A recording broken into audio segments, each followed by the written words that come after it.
Today, September 25th, I am joined by hundreds of farmers and leaders from all over America, right in front of the United Nations building. As I promised on June 25th, we will be doing this protest and the rally. I want to thank all different organizations that have come boldly to hold Prime Minister Modi accountable and to call for his resignation. Yesterday, President Biden told Prime Minister Modi not to speak to the American media. Wow, it surprised me that my close friend President Biden would do that. Instead of confronting, like Vice President Kamala Harris a few months ago confronted Prime Minister Modi.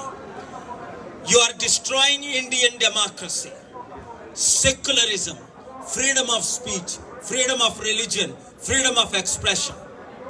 But here I am to give at least 7 main reasons why Prime Minister Modi should immediately resign and hand over Prime Ministership to Home Minister Amit Shah until April 2024 elections. Let the Indians choose the next Prime Minister.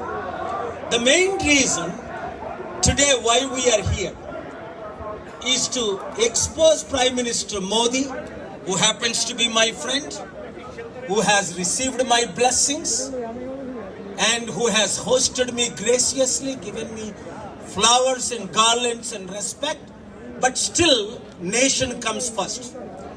When Rakesh Tiket Yudhvir Singh, the head of all Indian farmers, joined me on March 18th in Delhi press meet, when I exposed Prime Minister Modi to resign, I understood why all these hundreds of Indians from all 50 states are here today in New York. Because Prime Minister Modi miserably failed farmers. Where there is no farmers, no food. Nobody with right mind destroys farmers and lands. And he's destroying. He has implemented the 3 bills in the parliament and refused to withdraw when hundreds of farmers already been sacrificing their lives. Millions of farmers, to be accurate, almost 900 million farmers, 450 organizations, 65% of entire Indian population today demanding Prime Minister Modi to step down or withdraw the 3 bills he has implemented for. So he miserably failed farmers, number 1. Number 2, you saw what happened in February, March, April this year. When Corona was decreasing all over the world, Prime Minister Modi, instead of stopping the elections from Uttar Pradesh, the largest state with 200 million, to Kerala and West Bengal and Assam, he has conducted the elections. I have seen hundreds of thousands of people gathered. And Kumbh Mela with 3.5 million, 35 lakh people, which was spread to, we call it super spread, spread to all over India, 700,000 villages. New York Times reports 4 million Indians died, but real reports say between 40 million and 70 million Indians died, 2-3%, 5%. He miserably failed protecting Indian population with COVID. Number 3, he promised creating jobs for Indians, 2 crore jobs, 20 million jobs for the youth. Last 7.5 years, he's supposed to create 15 crore jobs, 150 million. But today, India is worse than Nigeria and Venezuela with 60% youth. No jobs. Number 3, he miserably failed protecting Indian secularism. Today, 140 million Christians oppose Modi. 280 million Muslims oppose Modi. And the whole Punjab is opposing Modi. Whole farmers are opposing Modi. Women are opposing Modi. Why? His own BJP, Mr. L.K. Advani, his mentor, and Nitin Gadkari inside there. I think he has some health reasons or medical reasons. He cannot make the right decision. So therefore, I give you the fifth reason why he should resign. I can go on and on and on. He miserably failed not only secular India, he has become the leader of communalism. He's creating fight between Hindus, peace-loving Hindus, 90% of Indians, if not 99%. And creating communalism between Hindus and Muslims, Hindus and Christians. Number 5, there is no more democracy in India. 100,000 Indians dead fighting with British rulers for Indian democracy, including Mahatma Gandhi and many others to name. But today democracy is dead. In the last 7 years, as I met the Chief Election Commissioner 2 years ago, and I declared in India, democracy will be dead, openly, right in front of the Election Commission. National media was present.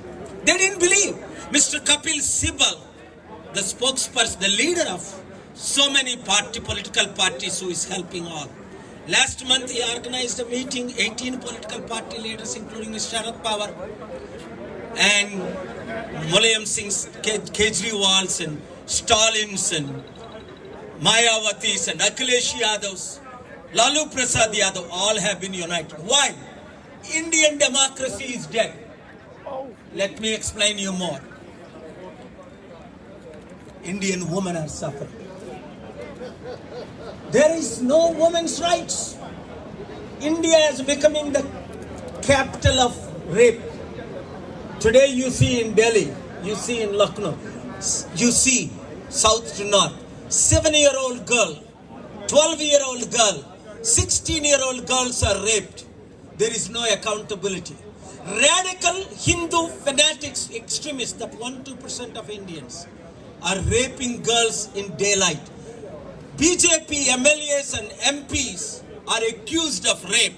There is no accountability. And there is no freedom of seventh reason. Freedom of religion is dead. Freedom of expression is dead. Anti-conversion bills are already implemented and passed in the 9 major states of India. I can go on and on a list, countless reasons why Prime Minister Modi should resign. But what shocks me more than anything, my friend, Prime President Joe Biden. Yes, thank you. My good friend, Steve Forbes, the CEO of Forbes magazine. We've been friends since 98, and Mr. Dave McQuaid, my former executive director, and Susan, our US director, and friends Tim and Gina and all that are here. I want to thank you for coming from long ways, from Nashville, from Houston, from Atlanta, from wherever you have come from. Thank you. In such a short notice, in 5-day notice, you've been here. Steve Forbes, who never criticizes anybody. I'm called the modern day Gandhi, but he's really the Gandhi of the billionaires. He said it openly, Prime Minister Modi policies have destroyed India. And I wonder why Prime Minister Modi is in bed with Russian dictator Putin, Chinese dictator President Xi. And he calls himself a democratic leader. And he's joining in BRIC organization and promoting anti-democracy policies. And he wanted once to become the dictator like Chinese president who declared himself in 2018 chairman for life. Russian president been there for 40 years. Modi wants to be there until he dies. He is unable to decide properly. Therefore, I join with Steve Forbes. I join with Jeff Bezos. I join with Bill Gates. I join with social media, Mark Zuckerberg. Matter of fact, it is me who went to the Supreme Court on May 26th when Prime Minister Modi banned social media on February 26th to May 26th. I requested for the stay, and I thank Supreme Court and Kapil Sibal, the senior most lawyer, and Prashant Bhushan, others those who are supporting courageous. I thank God for these 6 community Punjabis, real fighters. Look at this, Indian Farmers Union, 450 organizations help save our farmers. Do you understand this? My dear friends, 125 retired IAS, IPS IFS leaders of India requested me to run for Prime Minister. I'm not interested in political association and funding. I am interested. I want to tell, because our democracy is dead. There is no freedom of press. That's why President Biden said it.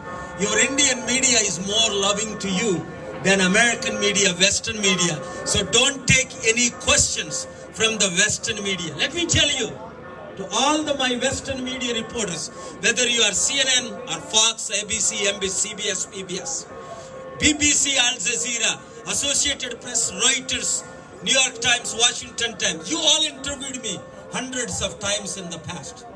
But here I am, readily available to answer, take your interviews and expose why all these reasons are important, that India should be protected, Prime Minister Modi should resign, farmers should be protected, youth and women should be protected, and India and America should become one. Democracies, two largest, so that we can bring the 190 other democracies together to save America, to save India, to save the world. Join me on our website, globalpeacenow.com. Thank you and God bless you.